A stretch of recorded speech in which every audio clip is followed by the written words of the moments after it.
Welcome back to my channel. Today I'm going to be trying to give you a bite-sized review of the Kindle Paperwhite.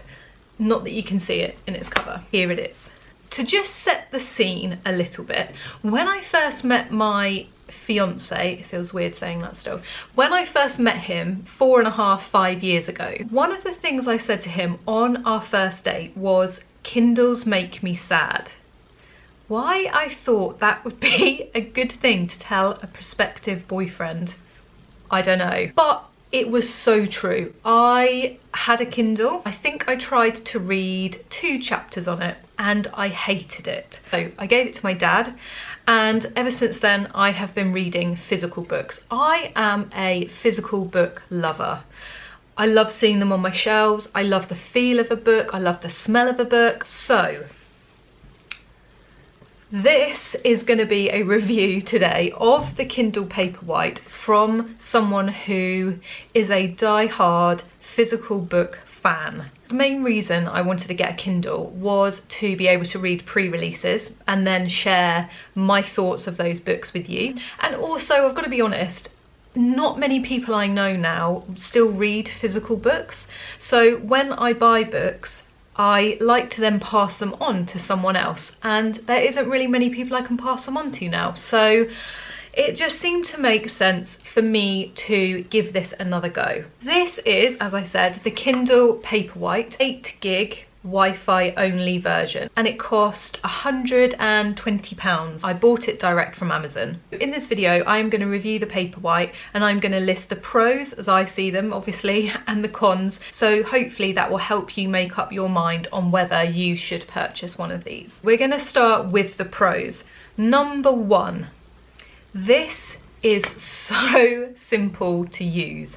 It's not like a piece of new kit or new technology that you get and you have to teach yourself how to use it. It's got one button on the Kindle itself, which is right at the bottom, and that is simply to turn it on and off. You can do more kind of interactive things with it, so you can highlight sections, probably really useful if you're looking at academic text. You can look up words to understand what they mean. You can take screenshots, and all of that is really, really easy to do. Number 2, it feels so much like a book, especially if you have one of these covers. Now, this is an Amazon fabric cover, and when you open it, it wakes up the screen, you close it, and it puts the screen to sleep. It really feels like you're holding a book when you've got the cover. You've got kind of both pages in your hands. I mean, obviously it's a lot thinner than a regular book, it's quite light, it's very ergonomic, I think that's the word. It just feels really nice in your hands. Number 3, and this for me is a massive bonus. I really like to read when I am eating my breakfast, when I'm drying my hair, and previously if I've had a book, I have had to damage the spine in order to keep it open while I'm using both hands. You don't need to do that with this. This sits flat, and all you need to do in order to turn the page is simply really lightly, and it's very sensitive, you just need to touch the screen left or right, obviously, to go forward and back a page. Number 4, and another massive bonus, probably I think the biggest bonus for me over a physical book, is that this is backlit. So I will often read in the evenings when the lights are down low, or I will read in bed and I don't want to have the light on because it then disturbs Michael. And also another massive bonus, especially if you're thinking of taking this abroad on holiday, sitting in the sun, you can read this outside. You don't have the problem that you have on your iPhone. Number 5, and maybe something that is a little bit more relevant now we are in lockdown and kind of getting hold of things is taking a little bit longer. If I'm looking for a new book to read, I can download it on the Kindle store and it will be on my Kindle within minutes. You don't have to wait for Amazon to dispatch it, for the postman to deliver it, and we all know things are taking a lot longer at the moment. Number 6 is that this is waterproof. Amazon say that you can submerge your Kindle in fresh water for an hour and it will come out working just fine. I'm not going to give that a go. However, it is really good to know that if you're in the bath, so I love reading in the bath, if it gets splashed. If you're on the beach or around the pool and you've got kids, they're being quite energetic, they're running in and out of the pool, you don't have to worry that this is going to get splashed and ruined. Number 7. Now, there is an option on the Kindle where you can choose for it to show what percentage of the way through the book you are. This for me actually encourages me to read further. So I would normally, in a regular book, I would think, right, I'm just going to read until the end of this chapter.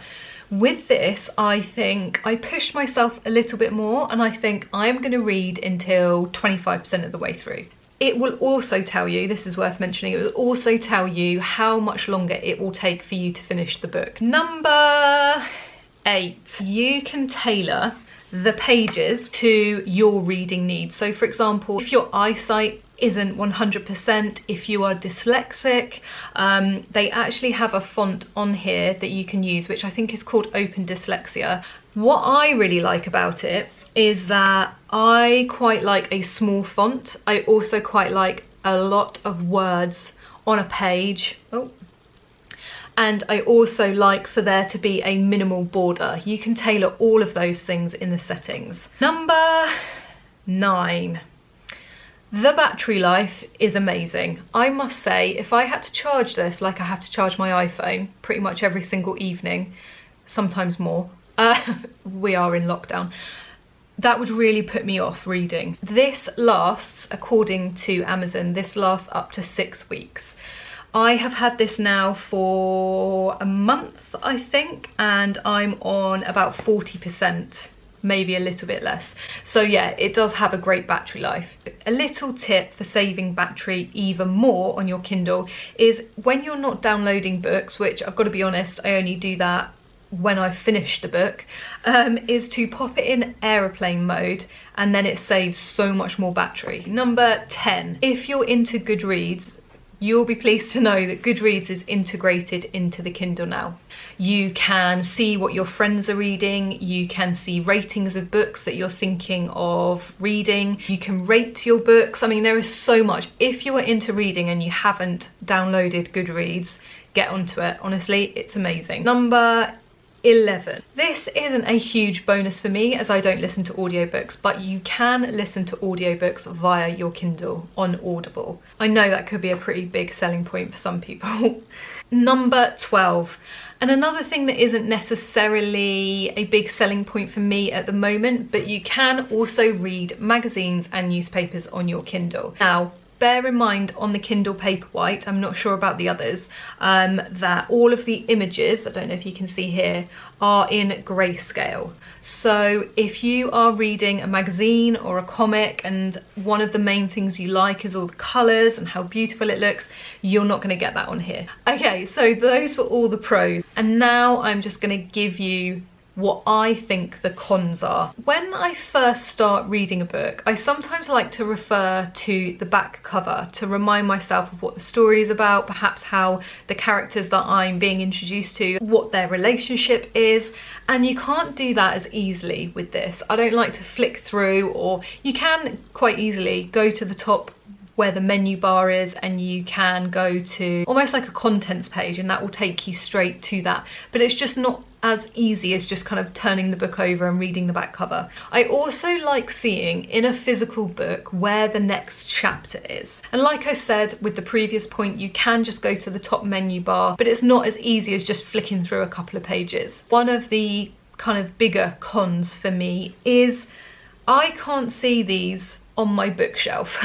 Over there, I have all of the books that I haven't yet read. Obviously, I won't be switching just to Kindle versions of books, but I really like to see a bookshelf full of books. I love seeing their spines, I like seeing the covers, I like seeing the colours, I'm basically just a book geek. Again, probably one of the biggest sort of disadvantages of a Kindle over a physical book is that it doesn't quite feel the same as holding a book.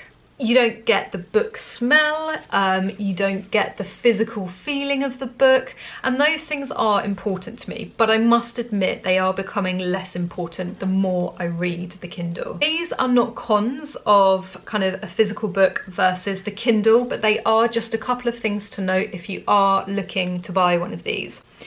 On Amazon, you can choose to buy a discounted version of this. I think it's about £10 cheaper, and I think it calls it special offers version. Special offers means that when you turn your Kindle on, when it's just sleeping, it will show you adverts for other books that you can buy. If this is going to annoy you, and you're not going to have a cover, because to be honest, if you've got a cover you don't really see it anyway, but if it's going to annoy you, just pay the extra £10 and go for the non-special offer version.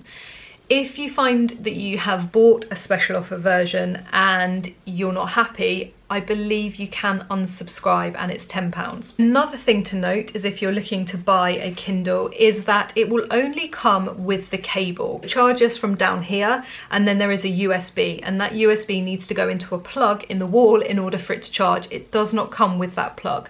So I have so many Apple plugs sitting around, so all I have done is basically use the cable and plugged it into an Apple plug. If you have those hanging around, great, you don't need to rush and buy that expensive version of the plug. Okay, so that is my review of the Kindle Paperwhite. After being such a hater of Kindles, I'm actually, dare I say it, loving a Kindle. So basically, I am a Kindle convert. The physical book lover has gone to the dark side. Thank you so much for watching. If you enjoyed this review, please give it the thumbs up below. I have plenty more book reviews, product reviews. I'm really hoping for some sort of travel reviews at some point if we're ever allowed out again. So if that sounds good to you, please press that red button in one of these corners. I would love for you to join us. Thank you so much for watching, and I hope to see you again back here next week where I will have another video for you. Take care, bye!